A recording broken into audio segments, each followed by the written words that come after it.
বিসমিল্লাহিররহমানিররহিম।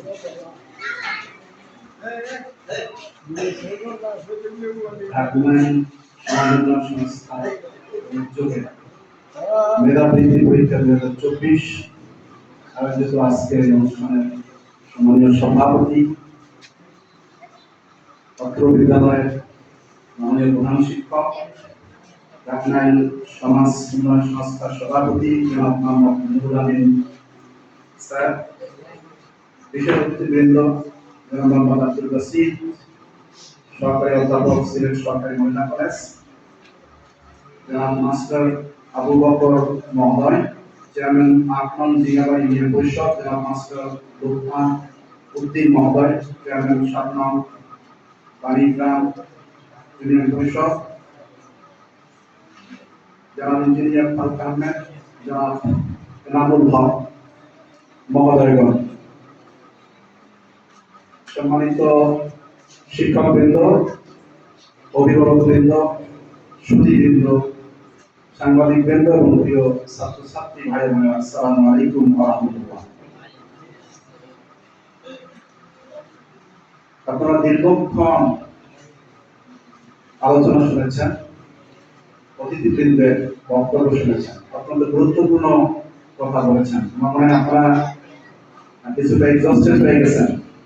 কথা শোনা খুব কঠিন কাজ, কথা বলতে ভালো লাগে, শুনতে কিন্তু খুব বেশি ভালো লাগে না। তারপর আপনারা ধৈর্য সহকারে কথা শুনছেন। আমি খুব বেশি সময় নেওয়ার চেষ্টা করবো সংক্ষেপে কিছু কথা বলার জন্য। এবং বক্তারা যা বলেছেন, খুবই গুরুত্বপূর্ণ কথা বলেছেন, এটি আমাদের জীবনের জন্য দরকার।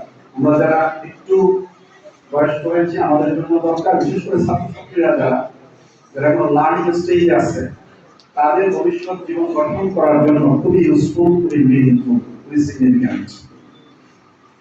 শুনতে যতই কষ্ট লাগুক, তারপর কথা শুনতে হবে। কথা বন্ধ হয়ে গেলে আর আগাবে না, সমাজ আগাবে না। কথা বলতে হবে, ভালো কথা বলতে হবে, খারাপ কথার বিরুদ্ধে বিপরীতে কথা বলতে হবে। এই কথা শুরু হয়েছে আদম আলাইহিস সালাম থেকে, আল্লাহ তাআলা যখন শিখাইছেন, এবং এটা কিয়ামত পর্যন্ত চলবে, কিয়ামতের পরেও চলবে। যখন হিসাব নিকাশ হবে তখনও চলবে। এরপরে আমরা সবাই যখন ইনশাআল্লাহ জান্নাতে যাব, ওখানে কথা হবে ইনশাআল্লাহ। আমাকে এখানে আমি কানাডাতে রাজনীতি প্রতিষ্ঠা করে এসেছি, আলহামদুলিল্লাহ। আমাকে আমন্ত্রণ জানানোর জন্য যারা আমন্ত্রণ জানিয়েছেন, সংশ্লিষ্ট কর্মকর্তাগণকে, বিশেষ করে এই সংস্থা, তাদেরকে ধন্যবাদ জানাচ্ছি। বিশেষ করে আমি শিক্ষা এবং ছাত্রছাত্রীদের সংক্রান্ত যে প্রোগ্রামগুলি আছে, এখানে যেতে কমফোর্ট ফিল করি, এবং সবচেয়ে ডিসকমফোর্ট ফিল করি রাজনৈতিক প্রোগ্রাম। রাজনীতিটা মনে কিছু করি না, যারা আছে না, রাজনীতির জায়গাটা আলাদা। আমরা একাডেমিক মানুষ, বিশেষ করে এখানে আমার ভালো লাগছে, বিশেষ করে ভালো লাগছে যে এখানে দুইজন যিনি যারা বাংলা ইউনিয়নের নেতৃত্ব দিচ্ছেন, ওনারা দুইজন শিক্ষক। দেখুন, আমি একটু বেশিটা অনুভব করতেছি আজকে, ওনারা শিক্ষক ছিলেন। তো এই এই এই জায়গাগুলিতে বিশেষ করে আমি জানি একটা কারণ হচ্ছে যে আমি একটু এক্ষেত্রে প্রভাবিত। আমার শিক্ষক ছিলেন ঢাকা বিশ্ববিদ্যালয়ের এক সময় ভাইস চ্যান্সেলর ছিলেন, আপনার অনেকে নাম জেনে থাকবেন, প্রফেসর এমাজউদ্দিন আহমদ। উনি অবশ্য আমরা তাকে সরাসরি শিক্ষক হিসেবে পাইনি। আমি যখন ঢাকা বিশ্ববিদ্যালয়ে পড়ি তখন উনি অলরেডি ভাইস চ্যান্সেলর, যখন ভর্তি হই 90s এর দিকে। তবে তার মেয়ে শিক্ষক, আমার ডিপার্টমেন্টের আমার সরাসরি শিক্ষক, এখন উনি আছেন বর্তমানে বাংলাদেশ উন্মুক্ত বিশ্ববিদ্যালয়ের প্রো ভাইস চ্যান্সেলর হিসেবে আছেন। তো এমাজউদ্দিন স্যার, উনি 84 বছর বয়সে ইন্তেকাল করেছেন, 4-5 বছর আগে। উনি এই বয়সেও এরকম এক প্রোগ্রামে যেতেন, গ্রামে গঞ্জে ছুটে যেতেন। ডাক্তার তাকে নিষেধ করছে মুখ না করার জন্য। ম্যাডাম আক্ষেপ করে বললেন যে আমরা তো বাবাকে বলছি যে না দেওয়ার জন্য, কিন্তু বাবা আমাদেরকে না জানাই গেছেন। সকালবেলা উঠে দেখি বাবা বাসায় নেই। বলছেন, পরে ফোন করে জিজ্ঞেস করলেন যে আপনি কেন গেলেন? বাবা বলছেন যে তোমাদেরকে বললে তো আসতে দিবা না, এই জন্য আমি আসছি। বিভিন্ন বাংলাদেশের বিভিন্ন প্রান্তে যেতেন। ঢাকা বিশ্ববিদ্যালয়ের ভাইস চ্যান্সেলর ছিলেন, অনেক বড় পণ্ডিত মানুষ, আপনার কিনেন লাগে। এই গ্রামে তাদের কেন চলে না?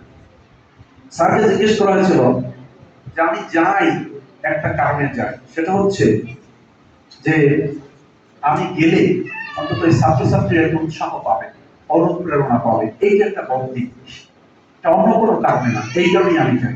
তো আমার কাছে এই বক্তব্যটা খুব ইম্প্যাক্ট করেছে, and I just touched my heart।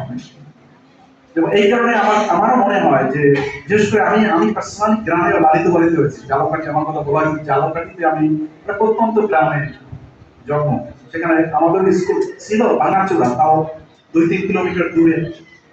পরে স্কুলের উপর থেকে পানি পড়তো, আমার এখন মনে আছে। হাই স্কুলে যখন আমরা পড়ি, পাশের বাড়ি থেকে আমরা ওই পাত্র এনে, সিলভারের পাত্র এনে আমরা বর্ষাকালে ওই উপরের টিনের ছিদ্র, ওই ওটাতে পানি পড়তো। এবং জানলার দরজা আমাদের স্কুলে ছিল না, আমাদের কোনো ইউনিফর্ম ছিল না, আমরা লুকিয়ে করে স্কুলে গেছি। That was the culture that time.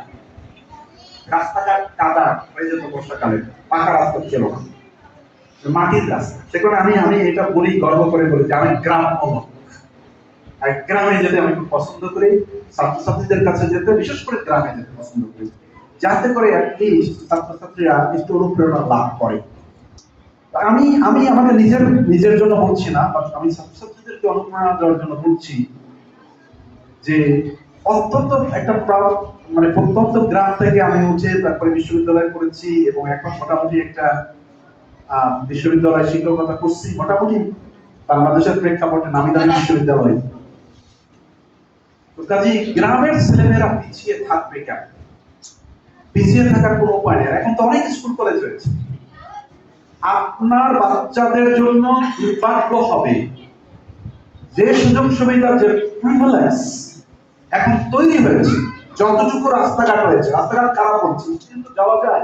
আমরা তো আসছি সিলেট থেকে, গাড়ি নিয়েই তো আসছি, যাওয়া যায়। এবং যতটুকু সচেতনতা, নলেজ, অলরেডি কমন নলেজ আছে, যতটুকু প্রিভিলেজ তৈরি হয়েছে, যতটুকু অ্যাভেইলেবল বিশ্ববিদ্যালয়, স্কুল কলেজ আছে। আপনার বাড়ির কাছে একটা বিশ্ববিদ্যালয়, একসময় তো ছিল না। 80 দশকের আগে এখানে কোনো বিশ্ববিদ্যালয় ছিল না। এখানে পড়তে গেলে হয় পড়তেন এমসি কলেজে, আরেকটু যদি বেশি পড়তেন তাহলে আপনার সিলেটের লোকজন চিটক বিশ্ববিদ্যালয় যেত। এবং অনেকের একটা টেন্ডেন্সি ছিল এখানে অনার্স করে চট্টগ্রাম বিশ্ববিদ্যালয়ে গিয়ে, চট্টগ্রাম বিভাগের মধ্যে ছিল এবং চট্টগ্রাম সিলেটের একটা রেল যোগাযোগ ছিল, সেখানে সিলেটের একটা বড় অংশ চট্টগ্রাম বিশ্ববিদ্যালয়ের ছাত্রছাত্রী ছিল, বিশেষ করে ছাত্ররা। এখন তো এখানে একটা বিশ্ববিদ্যালয় হয়েছে, শাহজালাল বিশ্ববিদ্যালয়। আমি বলছি আপনার জন্য, আপনার সন্তানের জন্য দুর্ভাগ্যের হবে যদি এরকমের কাছে একটা বিশ্ববিদ্যালয় থাকার পর আপনার সন্তান যদি এই বিশ্ববিদ্যালয়ে পড়তে না পারে। এই বিশ্ববিদ্যালয়ে পড়তে হবে না, আপনার সাথে ঢাকায় যাবে, রাজশাহী যাবে, বা অন্যান্য বিশ্ববিদ্যালয় আছে, বা দেশের বাইরে পড়ো, অসুবিধা নেই, কিন্তু পড়তে হবে এবং পড়াটা জরুরি। তো সেই কারণে যারা ছাত্রছাত্রীরা একটা অনুপ্রেরণা পায়, সেই জন্য আমি পার্সোনালি এই সকল জায়গাগুলিতে যাই। আলহামদুলিল্লাহ, আমার মনে হয় এটা ইতিবাচক দিক। এখন একটা কথা হচ্ছে কি, যে বিশেষ করে এই বিতর্কটা এই অঞ্চলে আছে। আমি পার্সোনালি মাদ্রাসায় পড়ি না, কখনোই পড়ি। Throughout my student life, I used to study schools, colleges and universities. দেশে বিদেশে বিশ্ববিদ্যালয় পড়াশোনা করেছি। আমার কাছে একটা বিতর্ক আছে যে মাদ্রাসায় পড়বো না স্কুল কলেজে পড়বো। দেখেন, মুসলমানদের দুঃখটা কি জানেন? যে বাসিক একটু আগে বলে গেছেন, আমার বউ ঢাকা বিশ্ববিদ্যালয় করছে, সেই জন্য আমি ট্রিট করি ছোট ভাই। আমাদের মুসলমানদের একটা দুঃখ হচ্ছে যে আল্লাহ তাআলা মুসলমানদেরকে যে সম্পদ দিয়েছে, সেই সম্পদটা মুসলমানরা বুঝতে পারে। এটা মুসলমানদের একটা দুর্ভাগ্য। যে সম্পদ আল্লাহ তাআলা দিয়েছে, বাসিক বলছে যে আমরা ডিভাইডেড হয়ে গেছি। আচ্ছা, আল্লাহ বলছে তোমরা ইউনাইটেড থাকো। আল্লাহ বলছেন সূরাতুল ইমরানের মধ্যে, ওয়াতাসিমু বিহাবলিল্লাহি জামিআ ওয়া লা তাফাররাকু। তোমরা আল্লাহর রজ্জুকে দৃঢ়ভাবে আঁকড়ে ধরো এবং পরস্পর বিচ্ছিন্ন করো না। Hold fast the rope of Allah subhanahu wa ta'ala and don't get segregated, don't get separated. আল্লাহর রজ্জুকে দৃঢ়ভাবে আঁকড়ে ধরো এবং পরস্পর বিচ্ছিন্ন করো না। আমাদের দেশের মানুষগুলি কি করছে জানেন? এই আয়াতের ব্যাখ্যা কি করছে? আমি পার্সোনালি পলিটিক্যাল ইসলাম নিয়ে কাজ করছি, গবেষণা করছি। ইসলাম এবং রাজনীতি না, যার একটা বিতর্ক রাজনীতি আবার ইসলাম কেমন কথা। ইসলামের মধ্যে সব আছে, এটা পরে একটু আসতেছে। আমাদের দেশে আমি গবেষণা করতে গিয়ে দেখেছি, আমাদের দেশের যে পলিটিক্যাল পার্টিগুলি আছে, including the Islamic political parties and groups, তারা এই আয়াতের ব্যাখ্যা করে যে মিস্টার, আমি দলগুলির নাম না বলি, এবিসি দিয়ে বলি, বুঝে নেবেন। দুর্ভাগ্য, আমি তাদেরকে বলছি আপনারা রিডিং করেন, কোরআন ভালো করে বুঝেন। Now, when you understand Quran is not the actual understanding of the Quran. সমস্যা ইসলামের না, সমস্যা হচ্ছে আন্ডারস্ট্যান্ডিং অফ ইসলাম। ইসলামের বোঝার ব্যাপারে সমস্যা কোরআনের না, সমস্যা হচ্ছে আন্ডারস্ট্যান্ডিং অফ কোরআন।